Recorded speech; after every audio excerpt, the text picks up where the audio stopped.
ازاي ندفع اعلانات الفيسبوك؟ هو انتوا بجد لسه بتسألوا السؤال ده؟ هما طريقتين ملهمش تالت. عامل بالظبط زي الكهرباء، النظام القديم اللي بيجيب لك فاتورة وتدفعها، والنظام الجديد اللي هو مسبق الدفع، بتشحن الكارت الاول. النظام القديم انت بيكون معاك كريدت كارد، لازم كريدت كارد مش ديبت كارد ولا اي كارت عادي، يكون ديبت. بتحط بيانات الكارت بتاعك على الادز مانجر، وبيبتدي يسحب لما بتوصل للثري هولد بتاعك اللي هو الليميت اللي لازم الاكونت يسحب عنده، او كل شهر.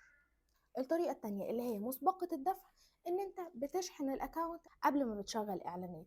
بتشحنه ازاي؟ بتشحنه عن طريق فوري.